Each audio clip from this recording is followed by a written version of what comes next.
Okay. Um, I've known a lot about the vampire community since 2002 until 2007, but there's something I've been studying this one video about the vampire community, and there's just something that really disturbs me because there's a lot of like hidden messages about racism and other things, and I would just like to go through it with you. And I'm gonna like basically play it and then stop it to say what I found out about this. So here we go. The classic Dracula figure in literature and movies is a European nobleman trapped in a lonely night world. A new generation has embraced the mythology of vampires, but it's an ethnically eclectic community that goes far beyond the pale-caped stereotype. Move over, Edward Cullen.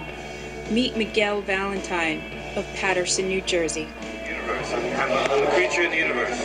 I call myself vampire. Miguel was introduced to the subculture via the House of Hidden Shadows, a Harlem-based vampire group. I went to a couple of the meetings, I went to some of the parties, and I felt that this was a good vibe. This is what I connected.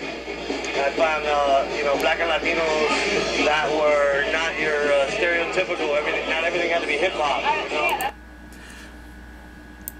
Aramis is another member of Hidden Shadows. He says that people often have misconceptions about African Americans in the vampire community. It's harder for us. In a sense, like, we'll look like, okay, you want to be that white person. It's like, no, it ain't about being a wannabe, it's about being myself. I know what I am and I know what I'm not. Yes, don't get it twisted. I'm proud to be a black person in America. I'm proud to be black and able to be free enough to do things that most individuals in our ancestors couldn't do. But at the same time, let me be that same person to be free to be myself.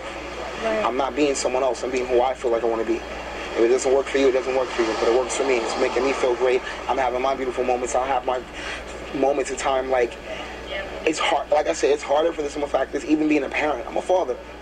My youngest, they understand it more than adults understand this. These vampires. Okay, basically what's going on is basically there are race issues in the vampire community. The vampire community are also racist, which will lead me to the next thing I want to get at. But also, they say that they're universal creatures or creatures of godly creatures of the universe. No, that's basically more of self-entitlement, self-grandisement, and just a very kind of a sociopathic, godlike complex, which they usually have, which I'll get into in the next few stoppings. But yeah, obviously there is race issues in the vampire community, and there is in fact racism because, just like with goth, there's it doesn't matter if you're black, white, Chinese, fucking mix of Europe, Asia, Africa, whatever the fuck may be. It doesn't fucking matter. If that's who you are, then that's who you are, and whoever says otherwise is obviously a fucking idiot for or against. But anyway. Don't bite and feast like Dracula and Nosferatu. They drink blood by the drop in rituals. One drop. It's a symbolic thing. It's not consuming because you're in need of it.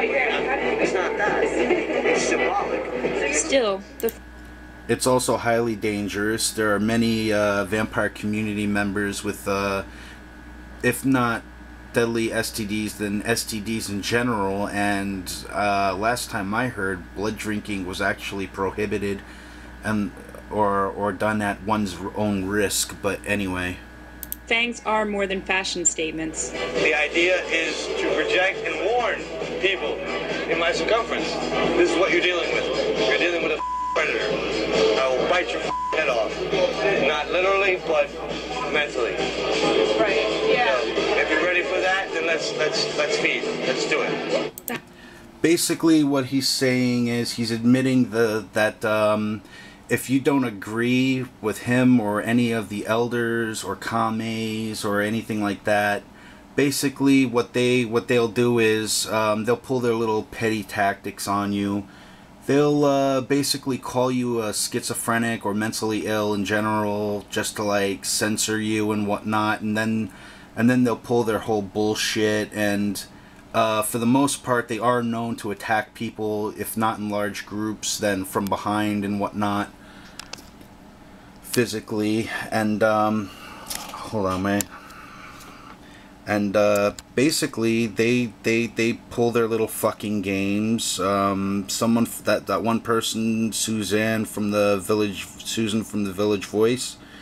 Yeah, they know what the fuck happened, and every time they run their little Vampire Secrets documentary, you could tell they're fucking lying through their teeth, and they know what the hell's going on. Because if this Suzanne person was trying to study up these vampire community people, and not the Russian mob, then what the fuck does the Russian mob care about, you know, this Village Voice person that disappeared because of these vampire community members?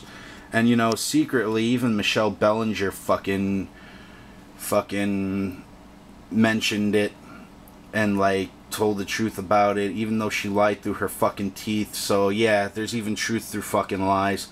And why she's on Paranormal State, I don't fucking know, because that just makes the show totally unfucking legit for those who know, who've actually hung around Michelle Bellinger, know Michelle Bellinger, and know that she's full of shit and she's batshit insane. But anyway, that's beyond this. I'm gonna get back to this now. House of Hidden Shadows is just one group within an international network of practitioners, and it has its own hierarchy.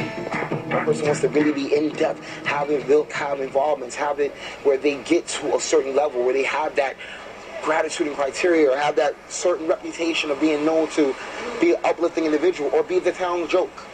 We have those too. Vampires call blood drinking sanguine. Yeah, basically, a lot of them couldn't fit into gangs, or they epic failed in gangs, and so a lot of them wind up joining the vampire community. It's basically, even if they're not in gangs, and they're just like, it's kind of like the Devil's Rejects, if you will. I mean, it's just basically a bunch of rejects who come into this community and are looking for acceptance and attention, or whatever the fuck the case may be.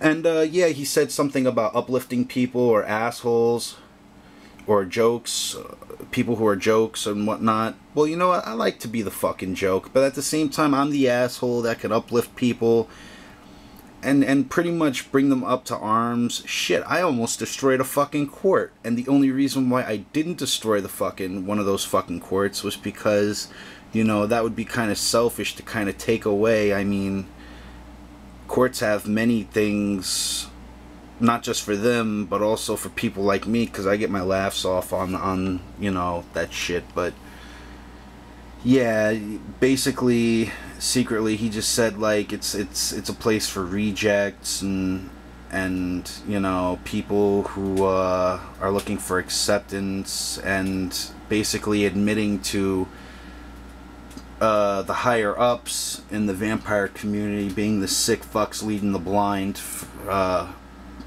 an easier way of putting it. And feeding. And they're all very cautionary about it. I like to fight, however, not recommended in practice. These are acrylic, dental acrylic. Anyone who knows anything knows that human bite is the worst type of bite. Add acrylic chemicals to that bite, and you have infection. Yeah, you could also get hepatitis A, B, C, or if they have bleeding gums and they cut your skin, you could catch AIDS.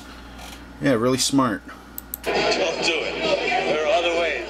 Miguel uses his own blood in rituals. Blood to me is... Well, if you drink your own blood, then that's pretty much the smartest way to go about it. Although I wouldn't recommend slitting your wrists and, you know, going batshit. It's the ink, the oil, the acrylic of the canvas of life, and I shed it as often as possible. Because of the social taboos, a majority of vampires practice in secret, but there are some who just... Yeah, because they know that if they get caught in public, or if some psychologist catches them, they'll be in a padded fucking room for the rest of their life, which is the reason why if you try to expose them, they will basically call you crazy, insane, or schizophrenic. Basically, yeah, in short,